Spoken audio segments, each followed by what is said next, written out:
Veja os destaques do fim de semana e do feriado desta segunda-feira. Senado ameaça testemunhas que denunciaram rachadinha do Alcolumbre. Pela primeira vez surgem informações sobre quem financiou a defesa de Adélio Bispo. Ministro Alexandre de Moraes proíbe Daniel Silveira de dar entrevistas. Adiada a filiação de Bolsonaro ao PL e presidente busca investimentos nos Emirados Árabes. Dentro de 30 segundos você vai ver essas e outras notícias do fim de semana e deste feriado de 15 de novembro, o dia em que o Brasil começou a dar errado.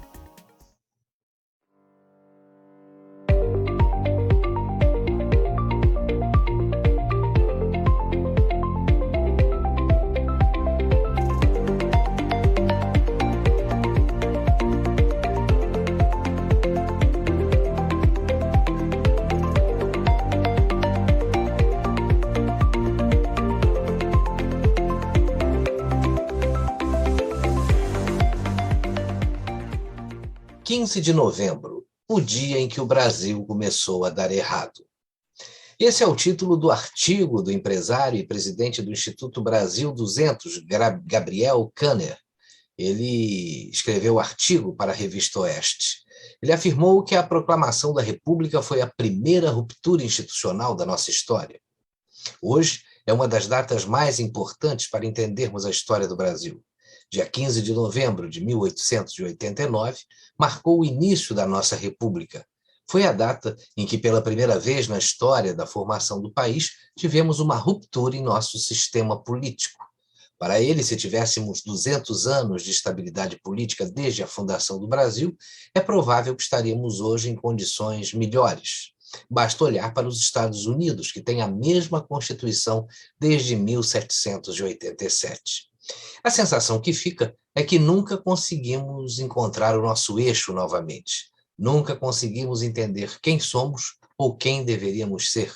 Mudamos o nosso sistema político, mudamos os nossos heróis, mudamos a nossa bandeira, mudamos a nossa capital. Estamos até hoje tentando encontrar algo que ficou pelo caminho. E foi no dia 15 de novembro de 1889 que começamos a perder nossa identidade como nação. Bolsonaro diz que filiação ao PL não deve acontecer no dia 22 de novembro. O presidente Jair Bolsonaro afirmou neste domingo que a sua filiação ao PL não deve acontecer no dia 22, como anunciado anteriormente pelo partido. Segundo o presidente, ainda há muitos detalhes para serem tratados com Valdemar Costa Neto, presidente da sigla. Segundo Bolsonaro, ainda existem temas que precisam ser negociados. Entre eles estão os discursos relativos às pautas conservadoras e à política de relações exteriores, além das coligações estaduais. O casamento tem que ser perfeito, disse o presidente. Bolsonaro chegou aos Emirados Árabes em busca de investimentos para o Brasil. Neste sábado, o presidente Jair Bolsonaro desembarcou em Dubai, nos Emirados Árabes Unidos. A viagem pelo Oriente Médio vai durar uma semana e terá passagens também por Abu Dhabi, Manama, no Bahrein, e Doha, no Catar. Bolsonaro participou da Exposição Universal Expo 2020, teve encontro com empresários e autoridades locais para incentivar a visita de turistas e buscar investimentos. Ele mostrou vídeos impressionantes do encontro com o Sheikh Mohammed, líderes dos Emirados Árabes Unidos, Dubai.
Bolsonaro também afirmou que o Brasil foi atacado na COP26.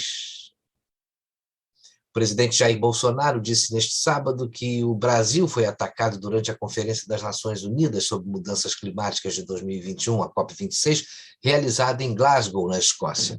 A declaração foi dada ao chegar no hotel em que está hospedado em Dubai, nos Emirados Árabes. Ali é um local onde quase todos apresentam os problemas para os outros resolverem. Você pode ver, China, Índia, Estados Unidos não assinaram nada. Nós somos os que mais contribuímos para a não emissão dos gases de efeito estufa e que, por vezes, mais pagamos a conta, mais somos atacados, disse. Na COP, China e Estados Unidos assinaram um acordo bilateral contra a liberação do carbono na atmosfera, disse Bolsonaro. Paulo Guedes expõe a transformação do Brasil no governo Bolsonaro e convida investidores em Dubai. São sócios ideais.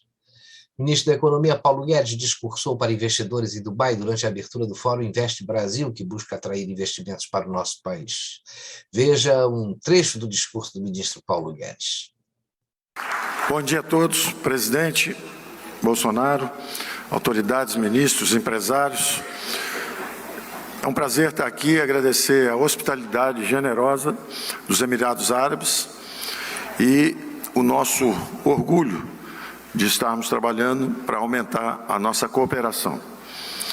O Brasil foi uma das economias que menos caíram, voltaram mais rápido, criaram mais empregos e estamos crescendo também acima da média mundial.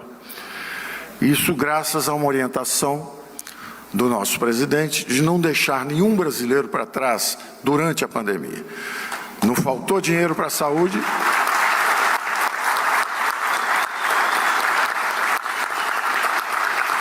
Não faltou dinheiro para a saúde, mas ao mesmo tempo nós prosseguimos com as reformas estruturantes. Todas as previsões de que o Brasil ia cair 10%, caímos 4%. De que o Brasil ficaria em depressão, nós voltamos em V. Criamos emprego durante o ano de 2020, ao contrário das recessões anteriores, quando perdemos 1,5 milhão, 2 milhões de empregos. Dessa vez nós criamos empregos durante a recessão, exatamente por essa preocupação do presidente o tempo inteiro de que nós tínhamos que olhar a saúde e a economia.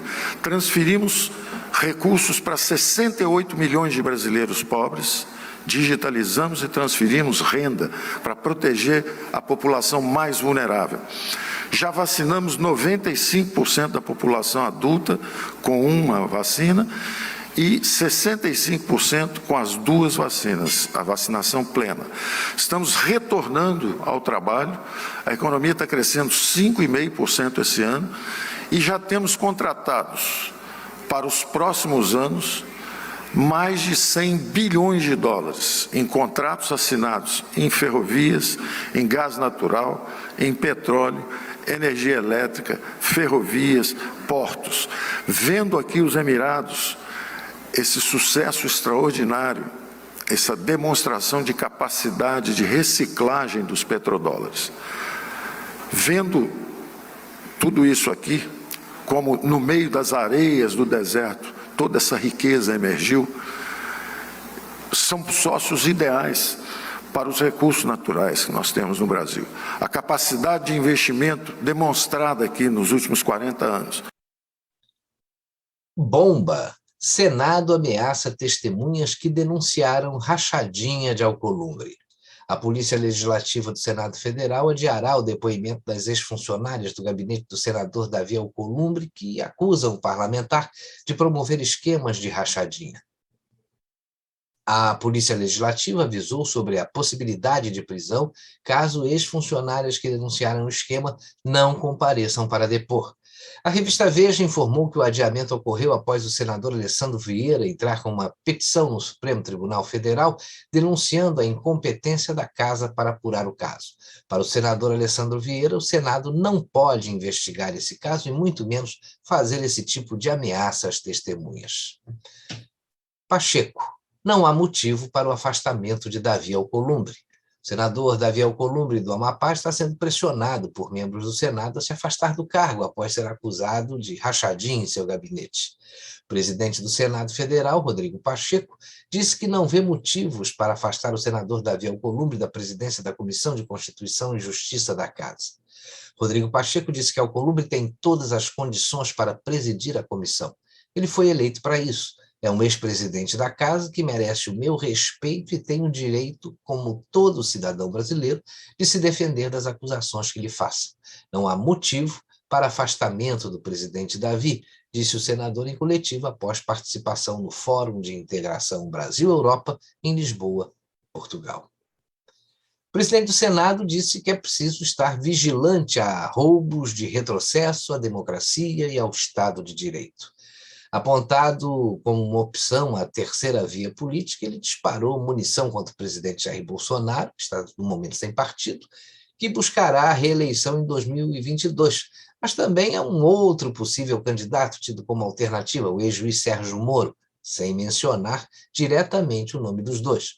O presidente do Senado disse que é preciso estar vigilante a roubos de retrocesso à democracia e ao Estado de Direito. Segundo ele, regimes totalitários que se autopromovem costumam ser irresponsáveis e impotentes, além de privarem a liberdade e atacarem os direitos fundamentais. Por isso, enfatizou que é preciso celebrar a conquista histórica da democracia. Apenas a democracia, conforme Pacheco, é o campo fértil e o melhor caminho para enfrentar crises. O Ministério Público Federal irá investigar proibição de linguagem neutra em projetos da Lei Rouanet. Foi instaurado pelo Ministério Público Federal um inquérito para apurar a proibição da Secretaria de Cultura ao uso de linguagem neutra nos projetos da Lei Rouanet. O órgão vai investigar se houve violação de princípios constitucionais. A abertura do inquérito foi por meio da Procuradoria Regional dos Direitos do Cidadão do Acre. A pasta informa que a portaria assinada da Secretaria da Cultura infringe direitos como igualdade, dignidade humana e direito à cultura, além de eventual censura prévia. Assinado pelo secretário de Fomento e Incentivo à Cultura, André Porciúncula, o documento diz que o financiamento de projetos que usam ou fazem alusão do que se convencionou de chamar de linguagem neutra está proibido. No dia 27 de dezembro, dia da publicação da portaria no Diário Oficial, Porciúncula disse que fez o texto alinhado ao secretário de Cultura, Mário Frias. Onyx diz que o governo vai recorrer ao STF contra a demissão de não vacinados. O ministro do Trabalho e Previdência, Onyx Lorenzoni, afirmou neste sábado que irá levar ao STF a discussão sobre a demissão por justa causa para quem não apresentar certificado de vacinação contra a Covid-19. Segundo Onyx, a manifestação do ministro Luiz Roberto Barroso, que surpreendeu, ou melhor, que suspendeu trechos da portaria do governo federal, foi importante para abrir a discussão sobre o tema, por reconhecer que existem pessoas que não podem se vacinar e que o teste contra o coronavírus é válido nessas situações. A informação foi publicada pelo jornal Gazeta do Povo. Parlamentares, advogados e cidadãos se manifestam após Barroso, do Supremo Tribunal Federal, suspender portaria de Bolsonaro. Após a suspensão da portaria publicada pelo Ministério do Trabalho e Previdência, que proíbe a exigência de comprovante de vacinação na contratação ou na manutenção do emprego do trabalhador, houve protestos de diversos segmentos da sociedade contra a decisão do ministro do Supremo. Um dos exemplos foi a advogada Raquel Stasiak, que disse que se você é trabalhador e optou por não se vacinar, o ministro Barroso entende que você deve perder o seu emprego, porque a sua liberdade é algo secundário ao querer dele. Disse ainda que espera que não seja tarde demais para vivermos sob o cajado desses abutres ditadores. Agora as manchetes internacionais. O organizador dos protestos em Cuba tem casa cercada por policiais e fica incomunicável. 40 países da Europa autorizam a entrada de brasileiros. OEA afirma que eleições na Nicarágua não tiveram legitimidade democrática. Papa agradece jornalistas por ajudarem a mostrar escândalos na igreja. Governo brasileiro fecha parceria na área militar com Emirados Árabes Unidos. Portugal proíbe chefes de enviarem mensagens a funcionários fora do expediente. E voltando ao Brasil, McDonald's é autuado por falta de banheiros separados por sexo na cidade de Bauru. Em Bauru, a 350 quilômetros da capital São Paulo, a prefeitura autuou uma lanchonete do McDonald's por não manter banheiros separados para homens e mulheres. De acordo com uma publicação feita no sábado 13 no Twitter pela prefeita local, Suelen Rosim, do Patriotas, a medida foi tomada porque as exigências do Código Sanitário do município não estão sendo cumpridas. Seu artigo 96, a legislação estabelece que os sanitários devem ser separados e identificados para cada sexo. O ato ocorreu depois que uma senhora publicou um vídeo mostrando sua indignação com os banheiros multigênero nas dependências do McDonald's. Caixa vai financiar compra de placas solares para residências. A Caixa deve lançar no mês que vem um programa destinado à implantação de energia solar nas residências brasileiras. O Caixa Energia Renovável vai financiar a aquisição de placas solares com juros de 1,17 ao mês, disse o presidente da Caixa, Pedro Guimarães. Ex-diretor da Petrobras nos governos Lula e Dilma tem pena dobrada pelo TRF4. Renato Duque teve sua pena aumentada de 6 para 12 anos. O Tribunal Regional Federal da 4ª Região, TRF4, ampliou a pena do diretor de serviços da Petrobras, Renato Duque, para 12 anos, 9 meses e 15 dias de prisão por crimes de corrupção passiva e lavagem de dinheiro investigados pela Operação Lava Jato. A pena anterior, fixada na 13ª Vara Federal de Curitiba, era de 6 anos, 6 meses e 10 dias. Condenado na Lava Jato, Renato Duque foi preso em março de 2015. Ele já teve várias condenações em decorrência da operação. Em março de 2020, no entanto, foi autorizado a responder aos crimes em liberdade após ter ficado preso durante 5 anos. Duque atravessou os 8 anos de governo Lula e metade do primeiro mandato de Dilma Rousseff, recolhendo propinas na Petrobras. Considerado pelos investigadores o principal operador do PT no esquema, informou a Gazeta Brasil. Urgente, pela primeira vez surgem informações sobre o financiador da defesa de Adélio. Pedro Poça, um dos advogados de Adélio Bispo, o homem que tentou matar o presidente da República, Jair Bolsonaro, durante a campanha eleitoral de 2018, disse nesta sexta-feira que o financiador dos honorários advocatícios o faz por amor ao próximo e que gostaria de ter mantida em anonimato a sua identidade. É uma pessoa ligada a ele, Adélio, religiosamente, eu não sei a identidade dela. Só o doutor Zanoni, advogado que está à frente da defesa do caso, que sabe, que teve contato com ela. Mas não há mandante, um financiador, ninguém que tinha conhecimento prévio dessa ação perpetrada pelo Adélio. Somente ao saber da facada é que ele se dispôs a ajudá-lo por uma questão de amor ao próximo, vamos dizer assim, disse o advogado. Alexandre de Moraes proíbe Daniel Silveira de dar entrevistas. O ministro Alexandre de Moraes, do Supremo Tribunal Federal, proibiu o deputado federal Daniel Silveira de conceder entrevistas. O despacho foi publicado neste domingo 14, uma semana antes da entrevista agendada para o programa Direto ao Ponto, do dia 22 de novembro, apresentado pelo jornalista Augusto Nunes na Rede Jovem Pan. Foi amplamente divulgado nas redes sociais. Wagner Moura come camarão em quentinha durante ocupação do MST. A revista Oeste publicou que o movimento do Sem-Teto, MTST, liderado por Guilherme Boulos, promoveu a exibição gratuita do filme Marighella, recém-lançado pelo ator e diretor Wagner Moura, para tentar reescrever a biografia do terrorista de esquerda. O convite para assistir o filme na última quinta-feira, dia 11, vinha acompanhado de um vale marmita. Moura, que tem se empenhado em desvencilhar-se da imagem do Capitão Nascimento, de Tropa de Elite 1 e 2, massacrado pela patota da esquerda na cena cultural, fez questão de ser fotografado enquanto jantava. Um detalhe, contudo, chamou a atenção. A quentinha à base de camarão não era das mais comuns na mesa do brasileiro. O Nas Redes fica por aqui. Na próxima segunda-feira, dia 22 de novembro, estaremos de volta. Tenha uma ótima semana.